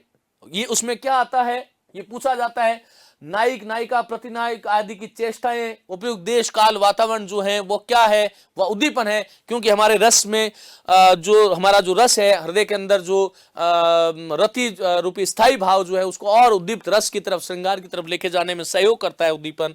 आगे चलेगा, अनुभाव क्या है, ये महत्वपूर्ण है, महत्वपूर्ण शब्द है, नोट कीजिएगा। आलंबन जो है या उद्दीपन जो है, उद्दीपन हमने किसको कहा, जो आलंबन की चेष्टाएं थी। लेकिन अनुभाव क्या है, आश्रय, जिसके हृदय में प्रेम उत्पन्न हो रहा है, रति उत्पन्न हो रही है, श्रृंगार रस उत्पन्न हो रहा है, शोक करुण या जो भी रस उत्पन्न हो रहा है, वह जिसके हृदय में हो रहा है, उस आश्रय की जो चेष्टाएं हैं, आश्रय की जो चेष्टाएं हैं, कटाक्ष हैं, उसके भुजगक्षेप हैं। जैसे मैंने कहा, हमने सिंह को देखा, सिंह हमारे लिए क्या हो गया, आलंबन हो गया। अब मैंने यदि सिंह को देखा, सिंह मेरे लिए क्या हुआ, आलंबन, में उसका क्या हुआ, आश्रय। क्योंकि ये भय या भयानक, ये किसके हृदय में है, मेरे हृदय में है। जब मैंने सिंह को देखा, सिंह मेरे लिए आलंबन था, लेकिन सिंह यदि पिंजरे में बंद था तो मुझे इतना भय नहीं लगेगा। अब यदि सिंह जो शेर जो है वह खुला है और बिल्कुल रंगमंच पर है और वह दहाड़ रहा है, तो ये जो दहाड़ करना, उसका भयानक रूप से मेरी तरफ देखना, उसका जो है दांत मुझे दिखाना, तो ये जो है, ये क्या है, आलंबन की चेष्टाएं। तो आलंबन की जो चेष्टाएं हैं वह उद्दीपन कहलाती है, जो मेरे रस को और जो मुझे और डरा रही हैं। वो यदि पिंजरे में होता तो आलंबन तो था लेकिन उद्दीपन नहीं हुआ। और जब उसने मुझे पूरी तरह से डराया तो मैं जो भागूंगा, या मुझे जो भी मेरे मेरे हृदय में जो रस की उत्पत्ति हो रही थी, तो मेरी जो भुजगक्षेप है, जो मेरे कटाक्ष, तो यहां पर प्रेम में होता है खैर, जो मेरी भुजाओं का पद संचालन है, सात्विक, वाचिक और आहार्य, ये 8 प्रकार का होता है। कायिक, जो काया के माध्यम से हो रहा है, हाथों का पैरों का चलाना, वाणी, चिल्लाने लग जाता हूं, तो कायिक है, वाचिक है, आहार्य वेशभूषा को कहते हैं। और फिर सात्विक, जो अयत्नज हैं, जो मेरे हाथ में नहीं है। तो ये जो मेरी आश्रय की जो चेष्टाएं जो थी मित्रों, आश्रय की जो चेष्टाएं हैं, ये अनुभाव कहलाती हैं, आंगिक चेष्टाएं। इसका मतलब अनुमनि पीछे, भावमनि होने वाला। किसके पीछे होने वाला, विभाव जब आया तो अनुभाव होगा। विभाव मनी आलम्बन उद्दीपन नहीं हुआ तो अनुभाव तक पहुंचोगे ही नहीं आप। इसलिए पहले क्या जरूरी है, आप हैं तो आप में स्थायी भाव भी हैं। फिर विभाव आलंबन उद्दीपन हुआ, ये अगले का ही था। फिर मैं उसको देख करके जो मेरी प्रतिक्रिया है, जब परशुराम जो हैं लक्ष्मण को देखते हैं और देख करके जब उस पर क्रोध करते हैं, तो परशुराम आश्रय थे, लक्ष्मण क्या है, उसका जो है आलंबन है। और लक्ष्मण उन पर हंस रहे हैं, ठिठोली कर रहे हैं, उनकी बात को हल्के में ले रहे हैं, उनका उपहास उड़ा रहे हैं, ये उनके परशुराम के क्रोध को उद्दीप्त कर रही थी। इसलिए आलम्बन की जो चेष्टाएं उद्दीपन है। अब फिर परशुराम जो है तलवार निकाल लेते हैं, उसको वध करने के लिए दौड़ते हैं, उसको गालियां निकालते हैं। ये क्या था? अनुभाव था। और फिर आगे संचारी भाव की बात करेंगे। तो मित्रों, ये जो है अनुमनि पश्चात, किसके पश्चात? विभाव के पश्चात भवंति मणि होता है, इसलिए ये क्या कहलाता है? अनुभावः कथ्यन्ते। भानुदत्त जो आचार्य हैं, उन्होंने 4 प्रकार के अनुभाव माने, 3 प्रकार के माने थे भरत मुनि ने, और भानुदत्त ने 4 माने। उसमें देखिएगा कायिक माने शारीरिक चेष्टाएं, जो शारीरिक चेष्टाएं हैं किसकी? आश्रय की। महत्वपूर्ण चीज यही है इसमें, आश्रय की जो शारीरिक चेष्टाएं हैं। वह बहुत बार प्रश्न आता है, वह जो है वो कायिक है। वाचिक वाणी संबंधी चेष्टाएं हैं, किसी में चिल्लाना, मारना, अलग अलग स्थायी भाव में, अलग अलग रसों में, ये अलग अलग अनुभव होते हैं। मित्रों, ये बहुत बड़ा विषय है, लेकिन क्योंकि परीक्षा की दृष्टि से मुझे इसको सम्मिलित करना है, निष्कर्ष रूप ही मैं आपको दे सकता हूं। आहार्य, आश्रय की वेशभूषा जो है, आश्रयगत जो वेशभूषा है वह आर्य है। सात्विक जो है इसको आयत्नज कहते हैं, क्योंकि ये सत्व से उत्पन्न होते हैं, इस पर हमारा कंट्रोल नहीं होता, आश्रय का कंट्रोल नहीं होता, तो जिस पर हमारा नियंत्रण नहीं होता वह अयत्नज है। पसीने निकलने पर, नहीं निकलने पर हमारा नियंत्रण नहीं होता। जब बहुत ज्यादा हर्ष हो जाता है, शोक हो जाता है, आंसू निकलता है, नियंत्रण नहीं होता। किसी को देख करके कांपना, हमें चाह करके अभी चाहूं कि मैं कांप लूं तो नहीं हो सकता, इसका मतलब क्या हुआ? ये सात्विक है, अयत्नज है। ऐसे अनुभव जिसको संपन्न करने में आश्रय को प्रयास नहीं करना पड़ता, अपने आप आता है। ये वैवर्ण्य, चेहरे का रंग उड़ जाना, आप कोई गलत काम कर रहे हो, कोई देख लेता है। हम जानते हैं मैया मोरी मैं नहीं माखन खायो, हालांकि वो तो बड़े चालाक रूप से वो कह देते थे, लेकिन वही वर्ण्य एकदम चेहरे का रंग उठ जाना, वेपथु कंपन होना, स्वर भंग हो जाना, गला जो है वो रुंध जाना। तो ये जो है, ये जितने भी हैं, ये मित्रों प्रलय, बिल्कुल मौत मरण की तरह हो जाना, स्तंभ जड़ीभूत हो जाना, हस्तपाद आदि का संचालन रुक जाना। तो ये सात्विक जो अनुभव है, ये विगत जो है सेकंड ग्रेड परीक्षा में पूछा गया था। सात्विक जो अनुभव है उसके कितने भेद होते हैं? तो 8 भेद होते हैं। आइए कौन कौन से होते हैं देखते हैं। पहला जो है क्या है मित्रों? स्तंभ है। स्तंभ क्या है? स्तंभ का मतलब आप समझ गए, स्टेचू जिसको हम बोलते हैं, मानी रुक जाना, एकदम रुक जाना। अब रुकना ये जानबूझ करके नहीं, जब आपने शेर को देखा या सिंह को देखा या किसी और को देखा, या आप कोई कार्य कर रहे थे और जैसे ही आप कुछ कर रहे थे, आपने किसी को देखा जो उसके लिए अनुकूल नहीं था, आप एकदम रुक गए, हस्तपाद आदि का संचलन, अपने आप जड़ता आ जाती है। कई लोग शेर को देख करके भाग जाते हैं, लेकिन कई वो लोग स्तंभ हो जाते हैं, वो अपनी मनोवृत्ति के अनुसार होगा, ये ध्यान रखिएगा। कई लोग सर्प को देख करके भाग ही नहीं सकते, बिल्कुल वो स्तंभ हो जाते हैं, जड़ हो जाते हैं एकदम। तो ये क्या हुआ? क्रोध, सूरत, प्रेम को कहते हैं। भय के कारण, हर्ष, भय, शोक, विषाद, रोष आदि के कारण पाद आदि मानी पैर इत्यादि की चेष्टाओं का रुक जाना, चेष्टाएं जब रुक जाती हैं तो उसका नाम क्या है? बोलो, स्तंभ है।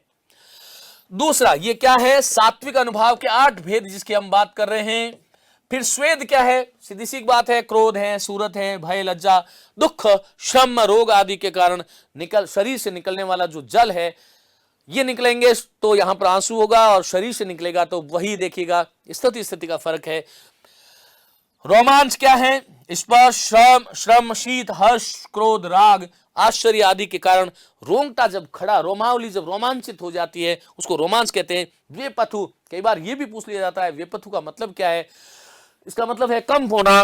भय, क्रोध, ताप, शीत, रोग आदि के कारण जो शरीर में जो कंपन हो जाता है मित्रों, स्तंभ, जड़, रोमांच, वेपथु मानी कंपन हो, शरीर में कंपन जो हो जाता है वह वेपथु सात्विक अनुभव कहलाता है। तो 4 हो गए, 8 कुल है। स्तंभ, स्वेद, रोमांच, वेपथु। एक बार नोट कर लें, स्तंभ है, स्वेद है, रोमांच है, वेपथु है। वेपथु मानी कंपन होता है, स्तंभ मानी रुक जाना, स्वेद जानते हो, रोमांच भी जानते हो। आगे चलते हैं। वैवर्ण्य पूछा गया है परीक्षा में, वैवर्ण्य का मतलब क्या है? चेहरे का रंग उठ जाना। तो यहां पर देखिएगा कि कब उड़ता है? क्रोध के कारण भय, श्रम, ताप, लाज, लज्जा जिसको बोलते हैं। समुत्पन्न वर्ण विकार, जो वर्ण विकार मानी वह क ख वर्ण नहीं है, वर्ण मानी जो रंग है उसमें विकार आ जाना, रंग उड़ जाना। स्वर भंग, हर्ष, क्रोध, रोग, मद आदि के कारण गला भर जाना। महाकवि कालिदास की एक कृति है शकुंतला, और उसमें महाकवि कालिदास जब जो है कण्व ऋषि अपनी पुत्री शकुंतला को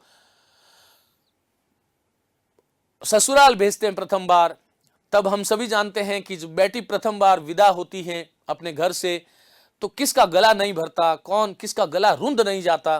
तो वो अपने आप जो है वो सोचते हैं, तो वो कहते हैं कि यास्य त्यद शकुंतलेति हृदयम संस्पृष्ट मुत्कंठा कंठ वाष्प स्तंभित वाष्प व्रति कलुष चिंता जंग दर्शनम।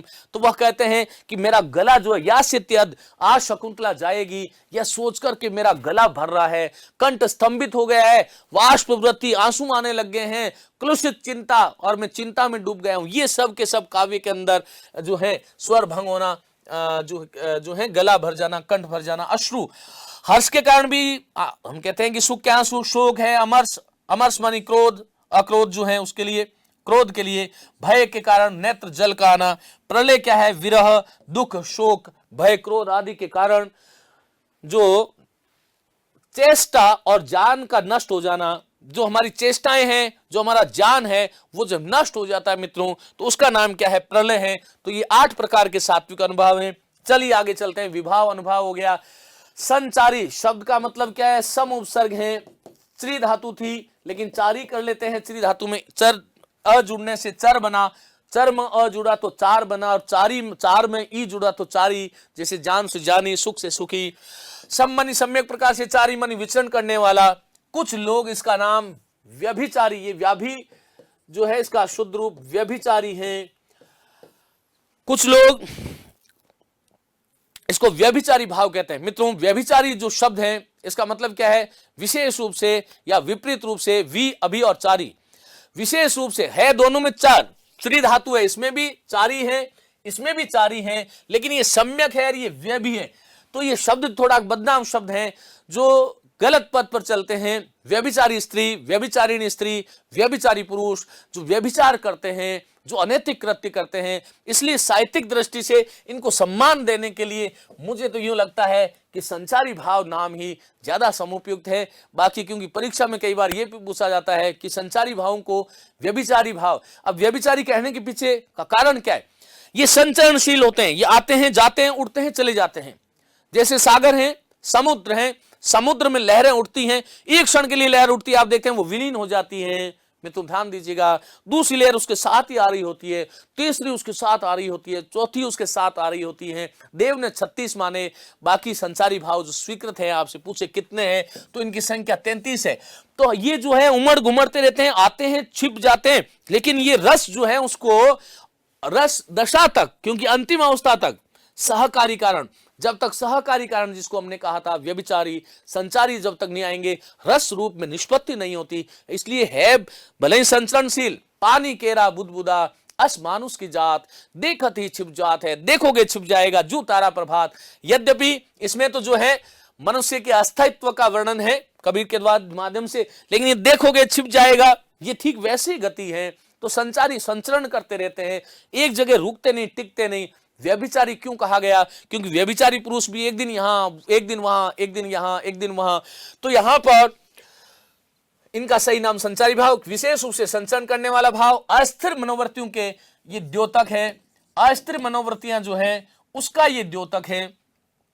मित्रों ये कौन कौन से होते हैं, तब निर्वेद माने कि विषय ज्ञान से उपरति हो जाना, शांत हो जाना, निर्वेद, वेद मनी जानना, निर्मनी नहीं, तो यहां पर नहीं जानना अर्थ नहीं है।